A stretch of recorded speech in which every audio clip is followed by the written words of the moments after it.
அனைவருக்கும் வணக்கம். மகளிர் உரிமை தொகை எனும் திட்டத்தை மாற்று வடிவில் உயர்த்தப்பட்ட தொகையாக மதிப்புமிகு மகளிர் உரிமை தொகை திட்டம் ரூ. 2500 இவர்களுக்கு கிடையாது. ஏன், எதற்காக இவர்களுக்கு கிடையாது, எது இவர்கள் செய்ய வேண்டிய முக்கியமான ஒன்று என்பது பற்றிய விரிவான விளக்கத்தை இவ்வீடியோவில் காணலாம். வீடியோவை கடைசி வரை ஸ்கிப் செய்யாமல் பார்க்கவும். நமது சேனலை முதல் முறையாக பார்ப்பவராக இருப்பின் சேனலை சப்ஸ்கிரைப் செய்து கொள்ளுங்கள். பக்கத்தில் உள்ள பெல் ஐக்கனை கிளிக் செய்து கொள்ளுங்கள். மறக்காமல் இந்த வீடியோவிற்கு லைக் செய்து விடுங்கள். மகளிர் உரிமை திட்டமானது கடந்த 2023ஆம் ஆண்டு திமுக ஆட்சியில் இருந்தபொழுது கலைஞர் மகளிர் உரிமை தொகை திட்டம் என்ற திட்டத்தின் கீழ் மாதம் ரூபாய் 1000 அனைத்து பெண்களின் வங்கி கணக்கிலும் வரவு வைக்கப்பட்டது. தற்போது தாவைக்கா அரசு ஆட்சி அமைத்த நிலையில் மதிப்புமிகு மகளிர் உரிமை தொகை திட்டம் என்ற திட்டத்தின் கீழ் உயர்த்தப்பட்ட ரூ. 2500 வழங்குவதற்காக சில விதிமுறைகள் விதிக்கப்பட்டுள்ளது. அதன்படி இந்த உயர்த்தப்பட்ட ரூ. 2500 மகளிர் உரிமை தொகை பெற அனைவரும் EKYC எனும் பயோமெட்ரிக் முறையில் கைரேகை பதிவு செய்வது அவசியம் என்று அரசு தரப்பில் தாக்கல் செய்யப்பட்டுள்ளது. அத்தகைய பதிவு செய்துவோருக்கே மகளிர் உரிமை தொகை திட்டத்தின் கீழ் அவர்களுக்கு மாதாந்திரம் ரூ. 2500 அவர்களது வங்கி கணக்கில் வரவு வைக்கப்படும் என்ற அதிரடி நடவடிக்கை என்பது தற்போது நடைமுறையில் உள்ளது. தாங்கள் வருகிற ஜூலை 31ஆம் தேதிக்குள் கைரேகை பதிவை முடிக்காவிட்டால் தங்களது ரேஷன் அட்டைக்கு அரசு சார்ந்த சலுகைகளும் அரசு வழங்கப்படும் மானிய விலையிலான அரிசி, பருப்பு, சர்க்கரை உள்ளிட்ட மலிவு விலை பொருட்கள் கிடைக்கப்பெறாது என்றும் தகவல் வெளியாகியுள்ளது. இத்தகைய நடைமுறை அனைத்து மாவட்டங்களிலும் தீவிரமாக நடைமுறைப்படுத்தப்பட்டு வருகிறது. இந்நிலையில் தாங்கள் வெளியூர் பயணமாகவோ அல்லது வேலை நிமித்தமாக வெளியூரில் இருப்பவராக இருப்பின் தங்களது அருகில் உள்ள ரேஷன் கடைகளுக்கு சென்று தங்களது ரேஷன் அட்டைகளில் பயோமெட்ரிக் முறை யாருக்கெல்லாம் உண்டு என்பதை அறிந்து அதன்படி EKYC எனும் பயோமெட்ரிக் கைரேகை பதிவு செய்து கொள்ள வேண்டும்.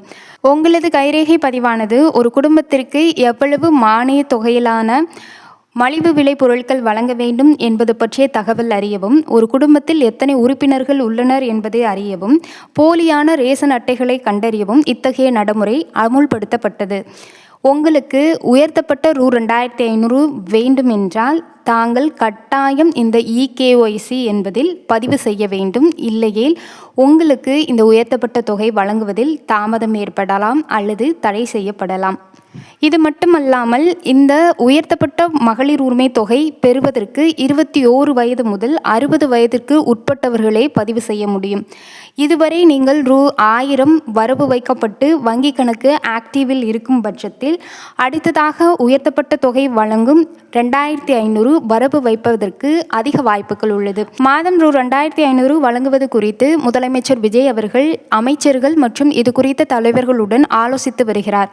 ஏனென்றால் தகுதியற்ற குடும்ப அட்டைதாரர்களுக்கு இத்தகைய தொகை சென்றடையாமல் இருப்பதற்காகவும், மேலும் தகுதியானவர்களுக்கு இத்தொகை சென்றடைவதற்காகவும் பொருளாதார மேம்பாட்டிற்காகவும் இத்தகைய ஆலோசனை நடவடிக்கைகள் மேற்கொள்ளப்பட்டு வருகிறது. இத்தொகை வழங்குவது குறித்த முக்கியமான ஒரு நிதிநிலை ஆராய்ச்சி என்பது வருகிற 5ஆம் தேதி பட்ஜெட் தாக்கலில்தான் முடிவு செய்யப்படும்.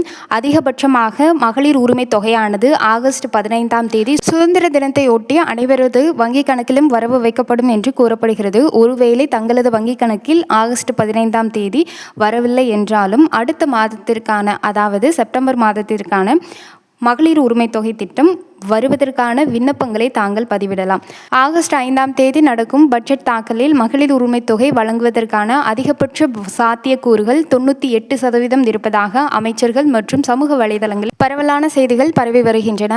இன்னும் உங்களது விண்ணப்பம் பதிவேற்றம் செய்யப்படாமல் இருந்தாலோ அல்லது மறுபரிசீலனையில் இருந்தாலோ நீங்கள் ஆன்லைன் மூலமாக உங்களது மகளிர் உரிமை தொகைக்கான விண்ணப்பத்தை பதிவிடலாம். மகளிர் உரிமை தொகை மாதாந்திரம் பெறுவதற்கு EKYC எனும் கைரேகை பதிவு அவசியம் என கருதப்படுகிறது.